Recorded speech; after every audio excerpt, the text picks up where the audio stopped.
Be it regarding your endeavors, plans, or ideas, there is something inexplicable about the first impression.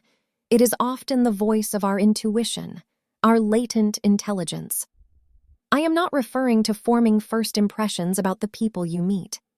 Such impressions are mostly stereotypes, and often they are not even correct.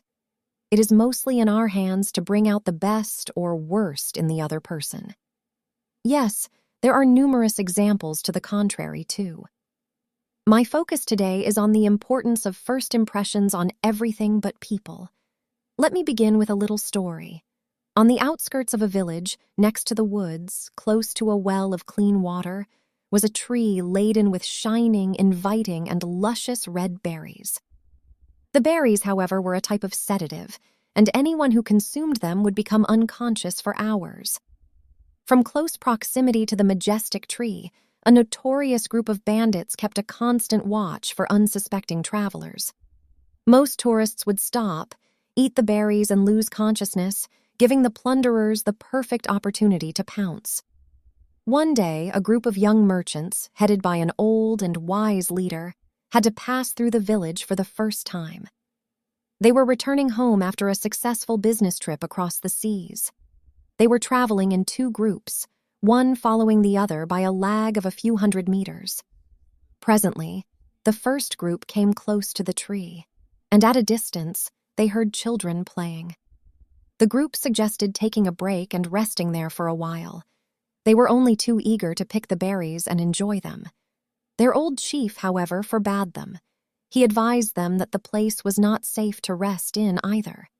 He asked a young merchant to wait for the second group to convey the same to them. He insisted it was best to keep moving. The second group came to the tree, and their first reaction upon seeing the berries was just as human as the earlier groups. The appointed merchant, already waiting for them, passed on the message from the older man.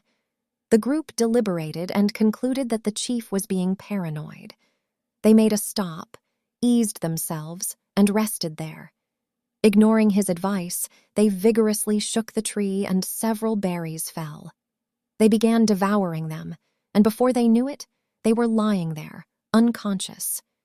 Meanwhile, the first group had found a place in the village and had made a pit stop there. The old leader was now worrying about why the second group had still not caught up with them. Fearing the worst, they quickly went back to the tree and saw their fellow merchants stripped of their possessions. Their gold chains, rings, their money pouches, their horses, even their turbans and coats. Everything was gone. A physician was fetched from the village to revive them. "How did you know," a young merchant asked the chief, "that this was an unsafe spot?" "There's a well of fresh water. The children could be heard playing from here. A populous village is close by. A tree can't remain fruit-laden in a public place like this." These signs made it abundantly clear that the berries were not fit for consumption, he explained. You see, when something seems too good to be true, it generally is. This is what life has taught me. Instinct has a low and soft voice. When you hear of a deal, proposal, idea, organization, or offering that sounds too good to be true, learn to follow your instinct at that time. This is the inner voice. This is intuition. If you follow the trail it leaves behind, you are far more likely to come to an original conclusion. I'm not suggesting you become an eternal skeptic, but at the same time, you must learn to trust your inner voice. While you cogitate, others will tell you how you are being annoying, pedantic, paranoid, overly cautious, closed, and all that. It's human nature that they want you to buy into the same idea they believe to be true, but that doesn't mean they are right or even well-informed. When something sounds unreal, it may well be not only unreal but unrealistic too. Any path worth treading generally doesn't have the luxury of shortcuts. Just as you might learn a language or any new skill, you can learn to listen to your intuition as well. It only speaks once, does so softly, and is spontaneous. Learn to trust yourself. You are just about the only one you can trust. You are your greatest well-wisher. You never have a hidden agenda when you are dealing with yourself. You may as well capitalize on these traits and unlock yourself.